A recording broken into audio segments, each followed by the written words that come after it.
Պաշտպանների թվում են Բուշնևը 71 համարի մարզաշապիկով է, պաշտպանների թվում են Անտոն Բրատկովը համար 95, Միխայել Կովալենկոն համար 15 և Կարլոս Ժամիսոն Տելես Դոս Սանտոս Ջունիորը կամ Ժունինյոն համար 6, կիսապաշտպանությունում խաղում են Հովհաննես Հարությունյանը համար 11, Էդգար Մալաքյանը համար 7, թիմի ավագ Արտակ Դաշյանը համար 9, Ռեգիս Տոսատի Ժասկոմինը համար 77 և Դավիթ Դավիդյանը համար 97 և հարձակման գծում Սեմ Հենդրիքս համար 28 և Փյունիկը ստանդարտների օգնությամբ ստեղծեց առավելություն և հաղթեց Արարատին և ստանդարտների օգնությամբ նույնը արեց նաև Ուրարտուի կազմում և նույն պատկերը կրկնվում է Սեմ Հենդրիքսը օգտվելով այս խառը իրավիճակից բացում է հաշիվը և 17-րդ րոպեին առավելություն է տալիս Փյունիկին, իսկ երբ Փյունիկը ունի առավելություն, այլևս շատ դժվար է այս թիմից խլել այդ հնարավորությունը, առավելությունը վերածելու 3 միավորի։ Հովհաննես Հարությունյանի փոխանցումը այստեղ շատ հասարակ իրավիճակ էր, նույնիսկ կարելի ասել փոխանցումը անհաջող էր, բայց Վլադիմիր Խառատյանից հետ եկավ գնդակը և ճիշտ տեղում հայտնված Սեմ Հենդրիքսը, այսպես ընդունեց պաշտպաններից երկուսը ռմբարկուների թվում են։ Այդ մասին քիչ անց կխոսենք, հետևենք Փյունիկի այս գրոհին։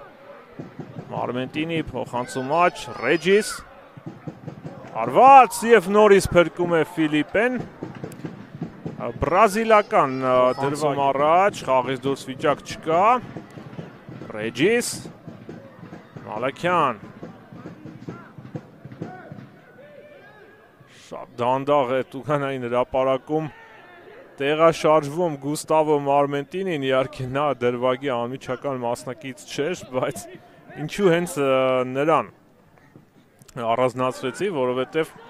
պետք էր արագ դուրս գալ խաղից դուրս վիճակից և նոր փոխանցում խնդրել, որովհետև շրջվելու տարբերակ կարծես Մալաքյանը չուներ, իսկ Մարմենտինին ճեմելով ուղղակի վերադառնում էր։ Հիմա Վեստ Արմենիան է գրոհում, փոխանցում տուգանային հրապարակ, այստեղ չստացվեց գնդակը անցկացնել պաշտպանների արարծում թե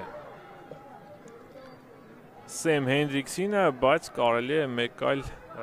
դիրքից էլ նայել։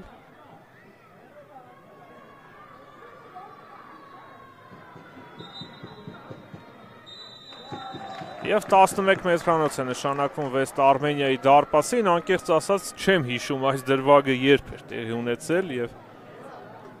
ինչ վաղեմության դրվագի մասին է խոսքը, բայց հերթական 11 մետրանոցը Վեստ Արմենիայի դարպասին, այս թիմի դարպասին ընդհանրապես ամենաշատ 11 մետրանոցներն են նշանակվել մեր առաջնությունում և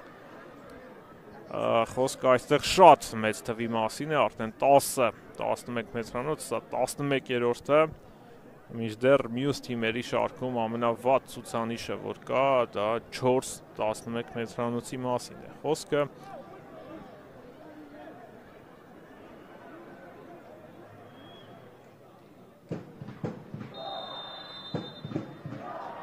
Եվ այսպես, Հարությունյան, հարված և 2-0, Փյունիկը մեծացնում է իր առավելությունը, թեև կռահեց Ֆիլիպեն հարվածի ուղղությունը, բայց շատ հստակ էր իրացրել Հովհաննես Հարությունյանը և գնդակը հետ մղել չհաջողվեց։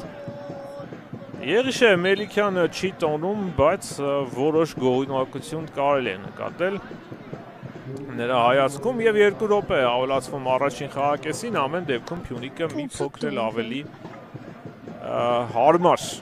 առավելություն է ստեղծում իր համար, որը արդեն թույլ կտա երկրորդ խաղակեսում չնյարդայնանալ,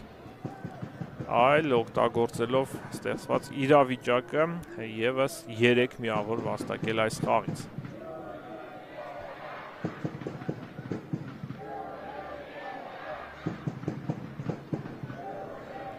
Փյունիկը շատ լավ վերահսկում էր գնդակը, վերահսկում էր խաղի ընթացքը և հնարավորություն չէր տալիս նման առաջխաղացումների, ահա, մեզ նաև լուսագրով հիշեցնում են հաշիվը և գոլ խփած ֆուտբոլիստներին և հիմա առաջարկում եմ վերհիշել նաև թիմերի կազմերը։ Նախ արձանագրենք, որ Փյունիկի կազմում Երկու փոփոխություն խաղադաշտ մտան։ Եվ պաշտպանությունում գործում էին դարպասը պաշտպանում էր Ստանիսլավ Բուչնևը, պաշտպանությունում գործում էին Անտոն Բրատկովը եւ Միխայել Կովալենկոն, Վեստ Արմենիայի գրոյին հետևենք, վտանգավոր է արված եւ գոլ 2-1, ահա եւ առաջին իսկ գրոհով Վեստ Արմենիան կարողանում է կրճատել հաշվի տարբերությունը եւ Անդրե Մեսալաոն է այդ գոլի հեղինակը, այն խաղացողը, որի մասին մանրամասն պատմեցի, նա ուներ իր դրաման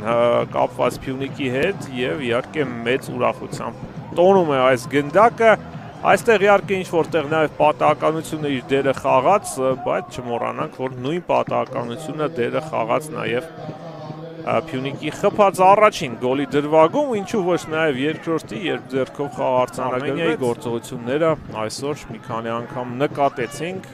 ղեկավարում էր նորանշանակ Արտաշես Ադամյանը, հերվից արված եւ դարպասաձողն է փրկում Փյունիկին, սա արդեն հունից հանում է եւ փոխվեց նաեւ հաշվի մեջ, Ռեջիսը այստեղ հիանալի գործեց, ավելացրեց Մարմենտինին եւ կա տարածություն Վարդանյանի համար, Վարդանյան հարված եւ փրկում է Ֆիլիպեն, վատ հարված չէր,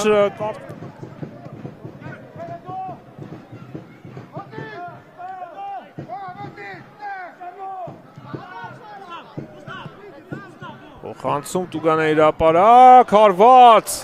ինչպես միշտ վտանգավոր է, ցածրահասակ Կարաբայոն, Կարաբայոից փոխարինման մտած մեկ վտանգավոր պա արդեն տեսանք, աղակրկիտնա է գնդակով,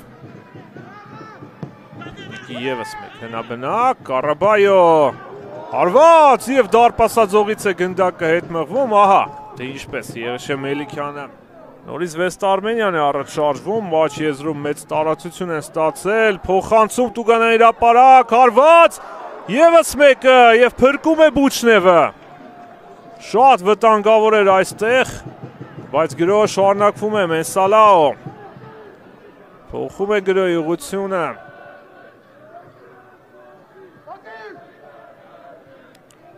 Սիրելի ֆուտբոլասերներ, եւս մեկ անգամ հիշեցնեմ, բայց այս գրոյից հետո դա կանեն Վարդանյան, Կարաբայո եւ 3-1։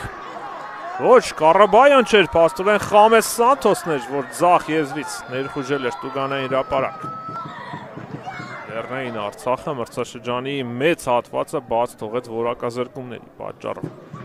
Այստեղ Խամես Սանթոսը ինքը զարգացրեց այս գրոհը, այնուհետև շատ լավ խաղարկեցի Լևոն Վարդանյանի հետ, ստացավ նրանից պատասխան փոխանցումը և եզրափակեց։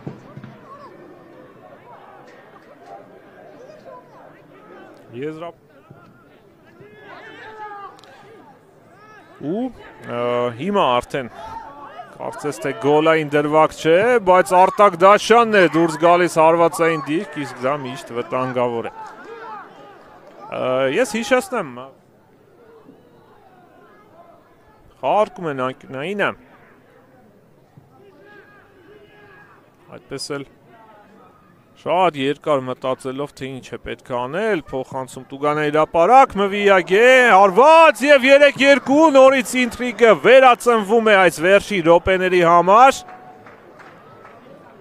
Ահա և ևս մեկ խառը իրավիճակ Փյունիկի Տուգանեին հրապարակում և նորից հաշվի փոփոխություն, այս անգամ էլ գոլի հեղինակ է դառնում Զախար Տարասենկոն։ Տեսեք, Մվիագեն հարվածեց Արման Հովանիսյանը։ Հետ մղեց այդ հարվածը և այստակով Փյունիկի ֆուտբոլիստներն են, ավելացված ժամանակն էլ ավարտվում է, Լևոն Վարդանյանը փոխանցում է կատարում Տուգանեի հրապարակ, Վիագե և վերջ ավարտված է հանդիպումը, թեև այն բարդ ստացվեց երկու թիմերի համար էլ, բայց հաղթանակ տոնում է Փյունիկը, որը ևս 3 միավոր է գումարում իր միավորների քանակին, վաստակում 36 միավոր և